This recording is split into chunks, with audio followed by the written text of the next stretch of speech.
Hey guys, it's Saga from TechWorks, and here is my camera review of the Samsung Galaxy S8. S7 Edge had one of the best camera on any smartphone last year, and the Galaxy S8 is here to take things even further. I have been using the S8 for over a month now, and had a chance to take a lot of images with it in various conditions to bring this review for you guys. This video is sponsored by Mobile Trans from Wondershare. Mobile Trans is an amazing software that can be used to transfer data from one smartphone to another. You can even move your data from an iPhone to any Android device or the other way around. It is available for Windows and Mac operating systems, and with this software, you can also restore your data from local backups or cloud services like iCloud, OneDrive, BlackBerry, and so on. You can also erase your data from any smartphone safely and securely.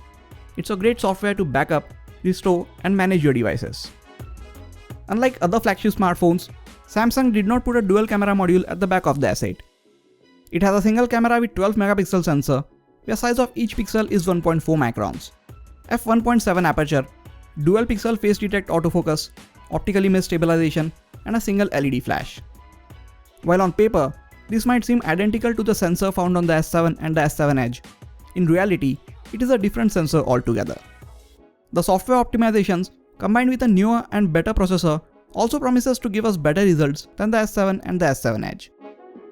At the front, it has a 8 megapixel camera with a wide f1.7 aperture, and it also has autofocusing capabilities, which is one of the first on a front-facing camera of a smartphone. Now before we get to the image and video samples, make sure to hit the subscribe button so you don't miss out on any of the amazing videos coming up on this channel. All of the images have been shot in auto mode. In a typical Samsung fashion, colors are slightly saturated, but I have actually started to like the way they turn out. All of the images are extremely sharp and show great amount of details. The dynamic range of the camera is also really good. Even with the sun directly in the frame, you can still see a lot of details on the building in the shot. I have used some really good smartphone cameras in the recent months, like the S7 Edge, Pixel XL, and the iPhone 7 Plus. And I think when it comes to the camera performance, the S8 might just top them all. Thanks to the dual pixel autofocus system, focusing is extremely fast and accurate. Just see how quickly it shifts and locks the focus from near to distant objects. Close-up shots are just a treat to look at from this camera. Thanks to the wide f1.7 aperture, the gradually blurred background in all of these close-up shots makes the subject in focus stand out even more.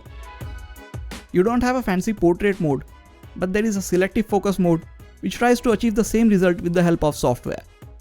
This mode is not perfect and it doesn't give you the desired result every time.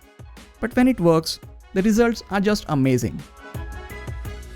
As the light starts to go down, the S8 can still pull out some impressive shots.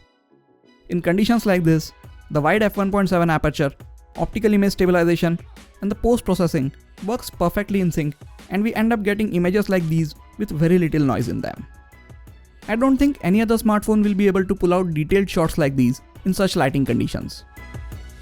The 8 megapixel front-facing shooter on the S8 delivers detailed and better results compared to those from the S7 Edge. The post-processing this time is not as aggressive, which makes the images from the front-facing camera look good. Coming to the video performance, you can shoot 4K videos at 30 frames per second, and you can also shoot 240 frames per second video in 720p resolution. The optical image stabilization combined with electronic stabilization works amazingly well, as you can see here. In all of the camera reviews of the flagship smartphones that I have tested in the last 7 to 8 months, I said that it is the best camera on any smartphone that I have ever used till now. And this is again true in the case of the Galaxy S8. It takes incredible images. The colors, sharpness, dynamic range, and the details in the images from this camera are just amazing. The fact that this camera is packed in a smartphone this beautiful and it can survive even if it gets wet really makes me wonder what might we see next in smartphones. But that is a question for the future. Right now, if you want to get a smartphone with the best camera, and if you have the budget for it, close your eyes and get the Samsung Galaxy S8 or the S8 Plus. I will be comparing the camera on the S8 with a lot of other smartphones in the coming days. So make sure you're subscribed to the channel and have the notifications turned on so you don't miss out on any of the upcoming videos. That is it for this video, guys. I hope you understand the time and effort that goes behind making each of these videos. If you do, make sure to let me know by hitting that like button. You can also check out some of the other videos on this channel. This has been Saga, and I'll catch you guys in the next video. Take care.